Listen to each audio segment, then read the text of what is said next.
Makita na ko nga murag na masunod mo murag dupli ang sakit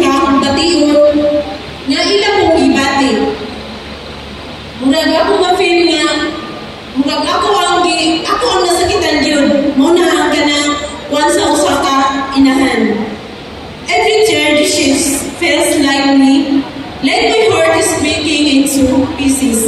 Hilang na kita sa kilid, ani. Mauna ang kuwan sa kainahan. Dili na ito ipakita sa itong mga anak na sakit na riyay. Pero ang tinungod, murag kuwan na, murag makaingon ka nga, murag dili na makaya. Pero kaya mong bilog para sa atong mga anak.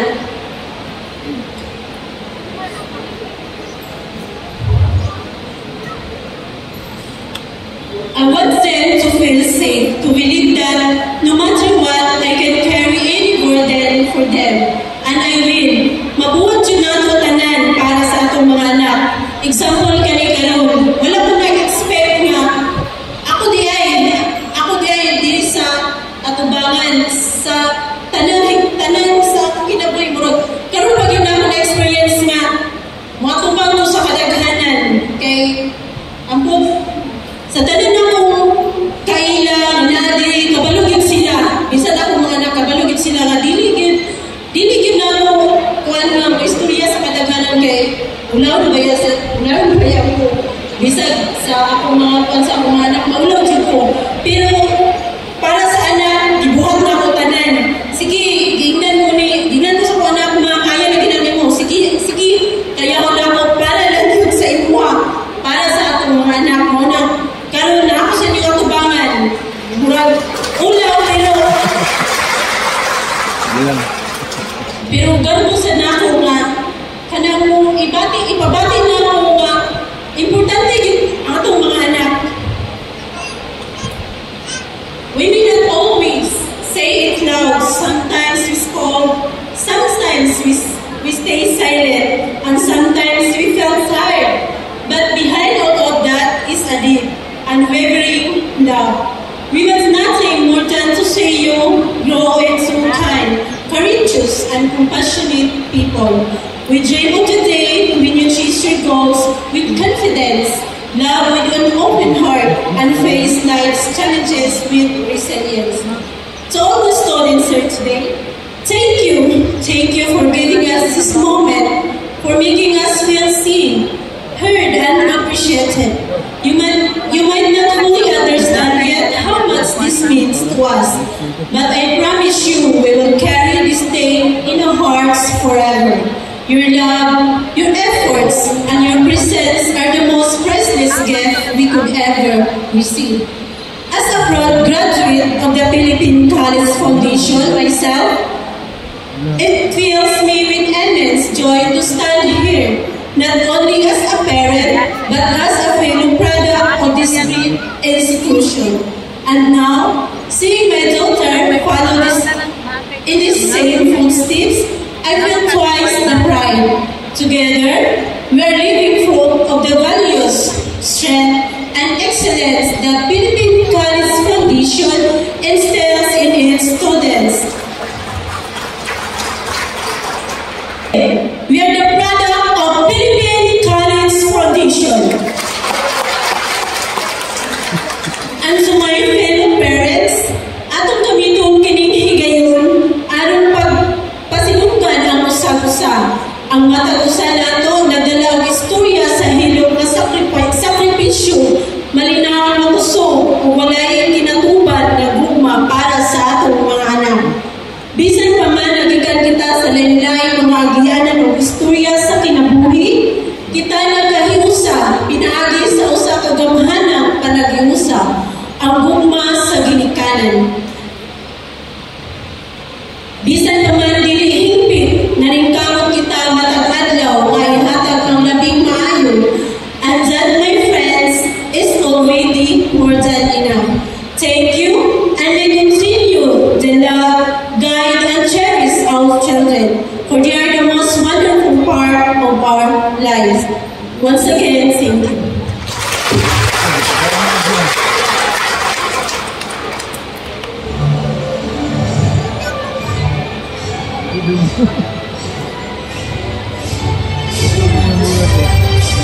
Thank you, Luis Fernandez, for your warm and touching message.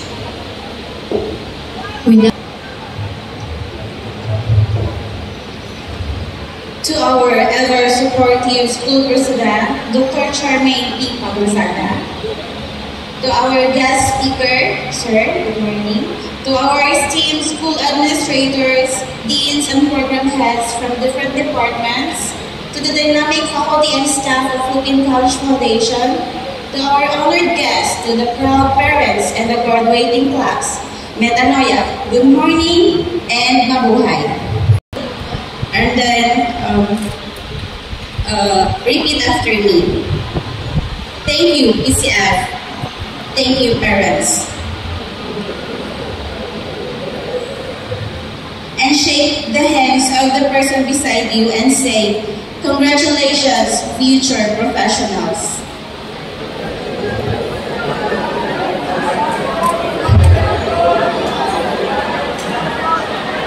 Thank you. You may be seated now. Again, thank you for choosing PCF. To the proud parents, thank you for continually supporting your sons and daughters and allowing us to produce competent professionals. More than that, thank you for becoming the kind of students who inspire us to keep on going, to keep teaching, and to keep believing in a better future. Once again, good morning and mabuhay.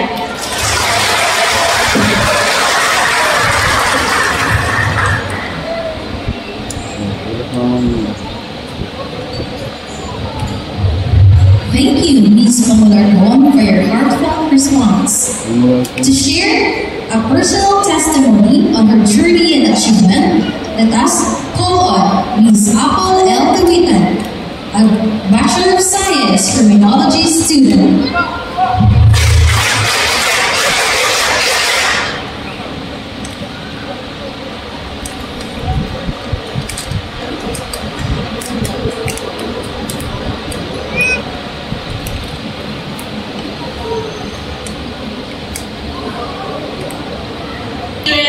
Of my college journey. Looking back 4 years ago, it wasn't really my intention to enroll here at PCF. I wasn't really into the school. What pushed me or encouraged me to enroll here were my friends. I took the opportunity that they had motorcycles so I could get free rides back and forth from home to school. Last year, I lost my grandmother. It wasn't easy losing someone you love for the first time.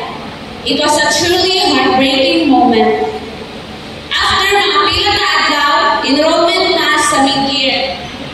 Of course, kailangan ako magbayad. At that time, wala dyan may kwarta since my parents spent their money on my grandmother's wake. Walay choice akong tatay kung dili makulang kwarta sa iyang kaila. Ano sa iya? Tay, bahala gamay lang kay mo try ko hangyo. I went to school the next day, tried to parking, even though we were required to pay at least 3,000 pesos.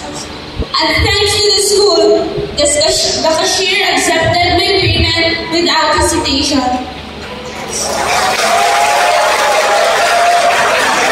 After 2 weeks, I was confined to the hospital, diagnosed with H. pylori. Of course, another financial problem na po. After mga pilang adlaw, midterm examination na po for mid-year. Another problem. It was also very tough at that time because my parents' money was spent during my confinement at the hospital. Nangutanan ako ng tatay, pwede makakahangyo po. Ang alam ko, sige lang tayo, tryan pa lang po. Of course, naurang siya kwarta.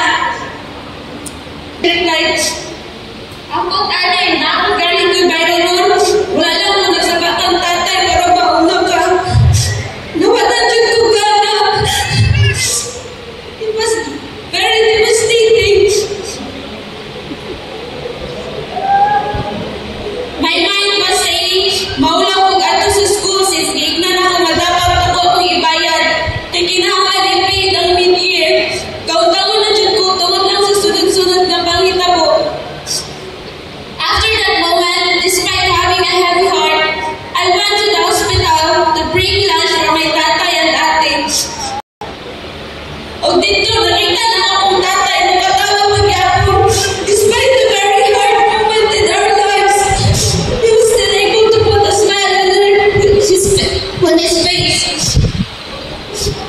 Ginapakita niya ang kaya niyang tanan. He is indeed a responsible tatay to us. With that, I felt hope and motivation. Nasyempre gamay para po sa gaston sa ospital.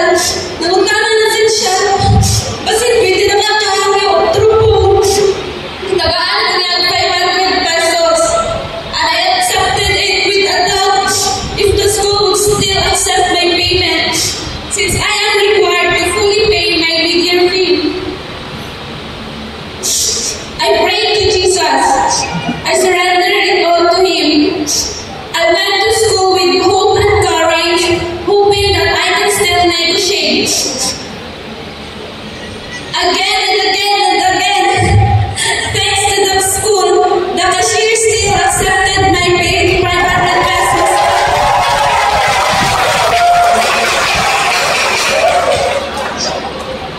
Those were the most difficult times I had during my college journey. I am proud of myself for not giving up until this day. And I'm even prouder to have a tatay and nanay who sacrificed everything just to get me where I am today. Of course, I am so much thankful to the school for giving me the opportunity to succeed in my college journey. And thank you kayo sa eskwelahan. Salamat kayo sa Unifas. Kung wala ang Unifas, mag-lisod yun kong bayad. Of course, to my one all-the-way boyfriend who is always by my side. And to his family who never hesitated to help me in times of crisis.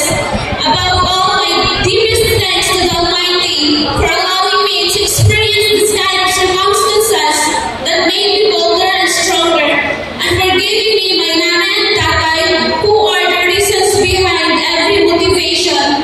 To my beloved school, Philippine College Foundation, all I can say is thank you, and there is no regret in choosing you, PCF. To God be all the highest glory.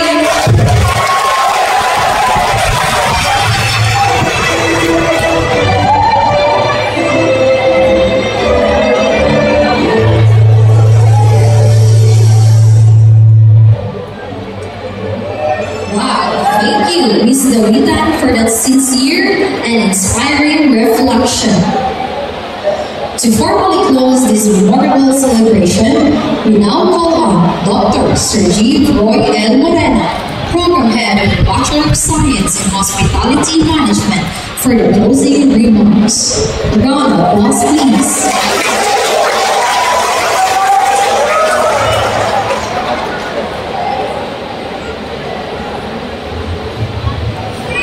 To our beloved school president, Dr. Carmen Ibizaga, to our guest of honor, sir, to the dignitaries of K-officials of this institution. Good morning, and most especially to our students and together with their loving parents, good morning to each and everyone. As we draw this meaningful celebration to a close, let me express our deepest gratitude to all the parents, guardians, and families who joined us today. This recognition and tribute was not only for your presence, but more so for your unwavering support, sacrifices, and unconditional love that help shape our loved ones into the person we are today. To the proud parents of Hospitality Management and Criminology graduates, thank you for being the first teachers, the tireless providers, and the silent cheerleaders who stood beside your sons and daughters through every challenges and triumphs. This milestone is not just theirs alone, it is yours just as much. To our students, remember that behind every sleepless night you endured and every obstacle you overcome was the silent strength of your family. Never forget to honor them, not just today, but every day moving forward. To the faculty, administrators, and all staff of Philippine College Foundation, thank you for your steadfast commitment to forming competent, compassionate, and purpose-driven individuals. We are proud of what we have built together. As we end this program, may we carry forward the spirit of gratitude, excellence, and unity in all that we do. Let this moment remind us that success is sweeter when shared, and that beyond every achievement is a community of love and support. Congratulations once again, and may God bless us all, our families, our graduates, and the future that awaits them. Thank you and good morning.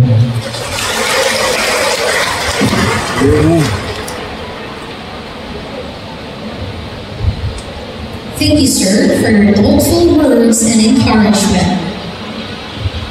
Let us now stand and sing the Philippine College Foundation School Hymn, composed by Mr. Catalino Rama, accompanied by an audio-visual presentation. Let us sing with pride and gratitude for our beloved